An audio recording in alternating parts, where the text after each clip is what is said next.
안녕하세요. 마이 조우바로 다니엘입니다. 오늘은 제가 살고 있는 타운하우스 안에 단독주택에 대해서 좀 영상을 만들어 볼까 합니다.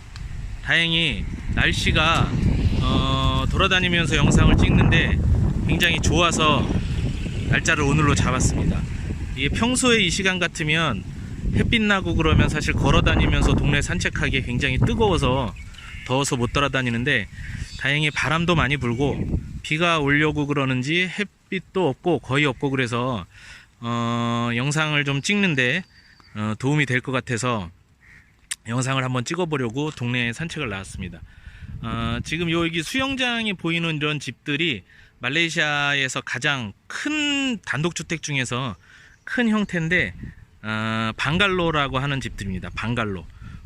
말레이시아 단독주택은 여러가지, 한국처럼 뭐 단독주택이라고 그러면 그냥 집이라는 개념보다는 단독주택도 여러가지 형태가 있는데, 그 중에서 방갈로라는 스타일이 가장 큰 집입니다. 이렇게 옆에 집과의 간격이 떨어져 있어서 내 땅도 있고 내 마당도 있고 집이 좀 이렇게 분리되어 있는 느낌, 가장 고급 형태의 단독주택을 방갈로라고 하고요. 그 다음에 다른 집들은 뭐 세미디, 테라스, 뭐 링크드 하우스, 뭐 이런 식으로 여러 가지 명칭이 있어요. 집의 규모나 스타일이나 크기에 따라서 단독주택도 부르는 명칭이 따로 있는데, 지금 이제 영상에 제가 찍는 곳들이 이제 방갈로라고 하는 가장 고급 주택 단지라고 생각하시면 됩니다. 뭐 그래서 뭐 수영장 있는 집도 많고요. 그 다음에 뭐 미니 동국골대, 그 다음에 뭐 미니 축구장, 이렇게 정원도 크게 갖고 있는 집들도 있고, 모퉁이에 있는 집들은 땅이 훨씬 면적이 큽니다. 코너에 있는 집들은 중간에 끼어 있는 집보다 훨씬 더 땅이 넓죠. 그래서 조금 비싸기도 하고 월 렌트비나 매매가가 조금 비싸다고 할 수 있습니다.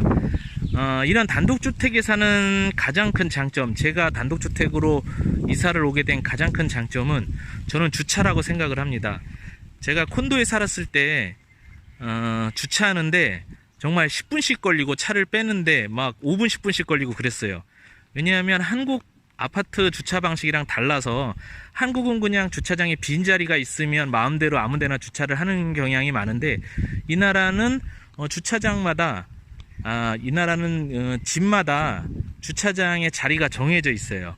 주차장에 자리가 정해져 있어서 이게 뭐 운이 좋은 분들은 출입구나 엘리베이터 가까운 곳에 자리를 잡을 수도 있는데, 내 주차장 자리가 두 석이나 멀리 있으면 정말 차를 넣었다 빼는데 너무 불편해요. 장을 보고 온다든지 뭐 큰 물건 옮기거나 이럴 때 주차장이 정말 자리를 잘못 잡으면 너무나 불편합니다. 그래서 저는 첫 번째로 단독주택을 선택한 이유 중에 하나가 이제 주차장 때문이었어요.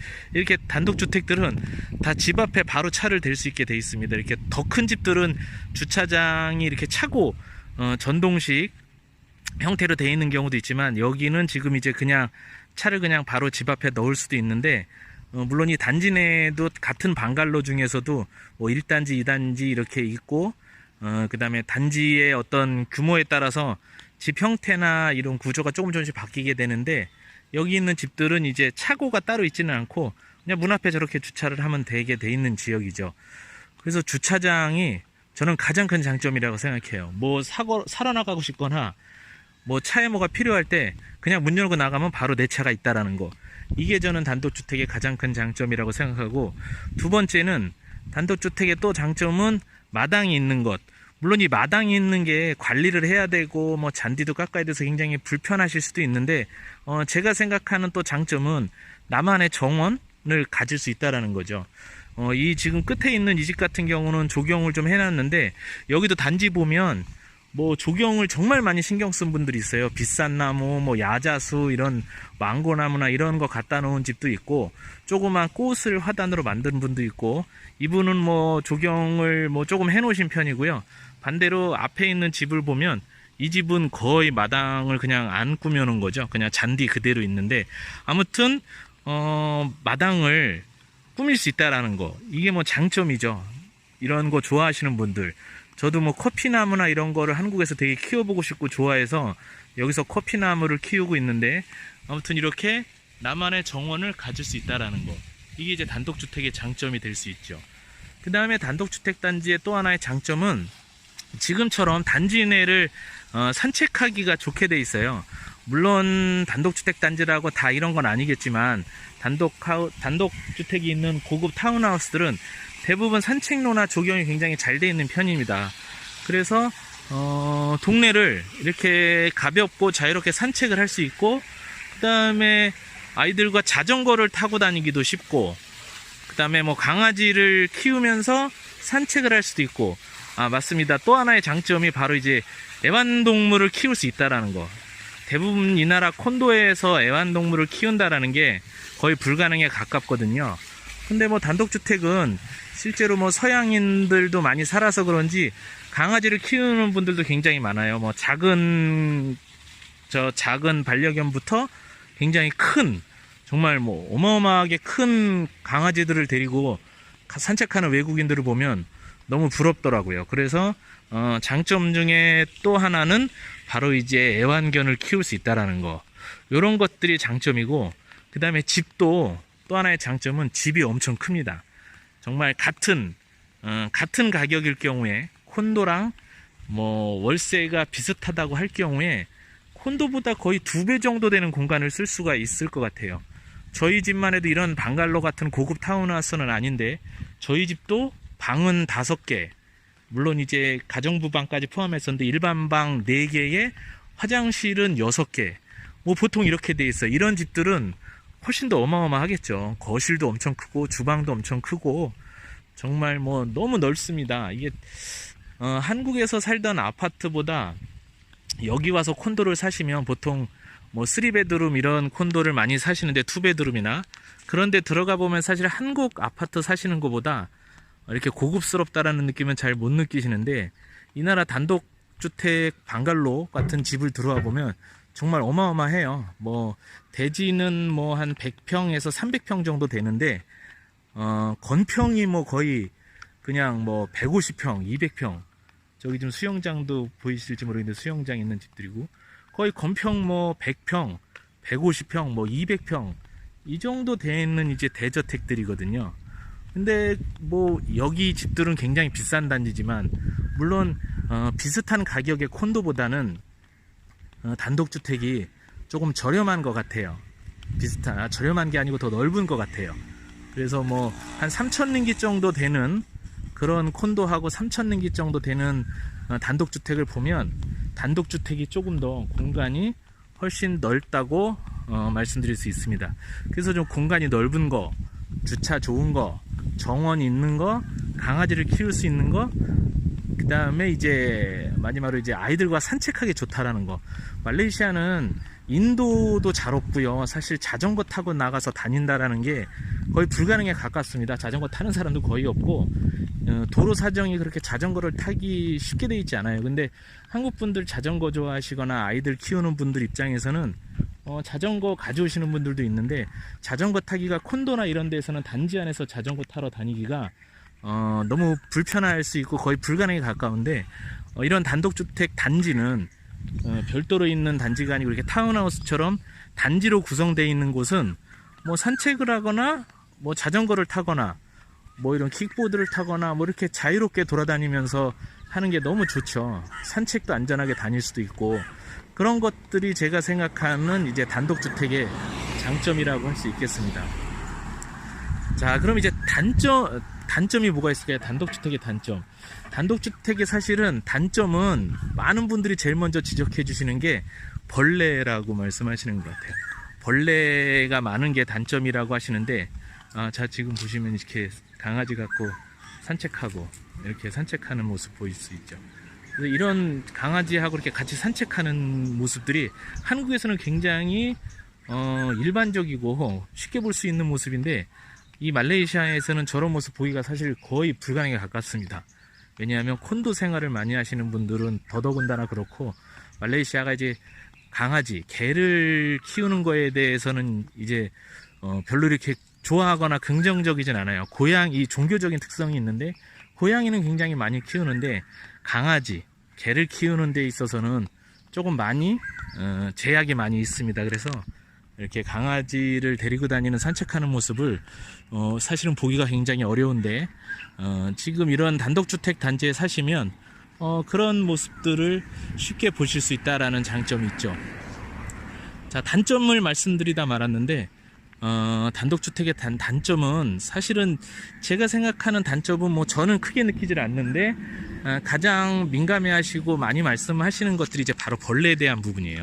단독주택에 살면 벌레가 많지 않겠느냐, 뭐 이런 부분에 대해서 가장 두려워하시고, 두 번째는 치안에 대한 부분, 단독주택이면 좀 위험하지 않겠느냐라고 하는데 물론 저는 콘도에도 살아봤고 단독주택도 살아봤는데 아무래도 벌레가 콘도보다는 많이 있을 수 있겠죠. 바로 땅하고 바로 붙어있고 나무나 풀도 아무래도 훨씬 많다 보니까 벌레가 좀 있다고 생각하실 수 있을 것 같아요. 근데 저는 벌레에 대한 거는 단점이라고 크게 생각하지 않고 살고 있어요. 그래서 벌레는 뭐 많이 그렇게 저한테는 큰 단점이라고 생각되지 않고, 물론 그렇기 때문에 제가 단독주택으로 왔겠지만은 대부분 이제 벌레 같은 경우에 대한 부분은 한국의 전원주택이나 시골에 사시는 분들 생각해보면 한국의 전원주택이나 시골보다는 벌레가 훨씬 없습니다. 그 정도 벌레가 있는 건 아니고 이 정도 타운하우스 정도 되면 방역도 자주 하고요. 그 다음에 이제 벌레라는 게 뭐 집안을 좀 청결하게 하면 아무래도 좀 덜 나오게 되겠죠. 그래서 벌레에 대한 부분, 모기나 이런 것도 좀 있을 수 있는데 뭐 한국 분들은 방충망도 많이 해놓고 사시고, 그래서 뭐 벌레에 대한 부분을 크게 저는 단점이라고 생각하지 않는데, 아무래도 콘도 고층에 사시는 분들보다는 모기나 뭐 이런 벌레들이 있을 수 있는 건 사실이에요. 아무래도 땅에서 바로 이제 들어올 수 있다 보니까. 근데 충분히 그런 거에 대한 것들은 뭐 약이라든지 뭐 어떤 방충망이나 다른 방법으로 충분히 저는 이제 상쇄를 할 수 있다고 보기 때문에 제가 생각하는 단점은 아닌데, 아무튼 그렇게 해서 단점이라고 말씀하신 분은 벌레에 대한 부분은 그런 것 같아요. 그래서 뭐 그런 벌레에 대한 부분들은 좀 그렇고, 그 다음에 치안에 대한 부분들, 치안은 글쎄요, 단독주택이라고도 치안이 문제가 있는 건 아니고요. 지금 이런 타운하우스 단지 같은 경우는 콘도랑 똑같이 아무나 동네에 들어올 수가 없어요. 입구에 들어올 때 가드하우스에서 철저히 입주자와 방문객들의 어떤 정보를 파악을 해서 단지 안에 아무나 들어올 수도 없고요. 그 다음에 여기 보시는 것처럼 알겠지만 이 동네에는 이제 담장도 없어요. 그냥 바로 현관이고, 마당이나 정원에 저렇게 수영장 있는데도 그냥 다 보이게 돼 있고, 물론 여기는 이제 서양 분들이 많이 사는 지역이라서 그럴 수도 있는데 담장이 없는 것들, 그래서 저는 담장이 없는 것도 굉장히 매력적이라고 생각했습니다. 이렇게 담장이 없는 집이 있는 게 너무 좋았어요. 차도 바로 대고 들어올 수 있고, 이렇게 운동기구나 자전거도 많이 있죠. 그런 것들이 제가 생각하는 거는 뭐 단점이라고 말씀하시는 분들에게 있어서는 큰 단점은 아니라고 생각합니다.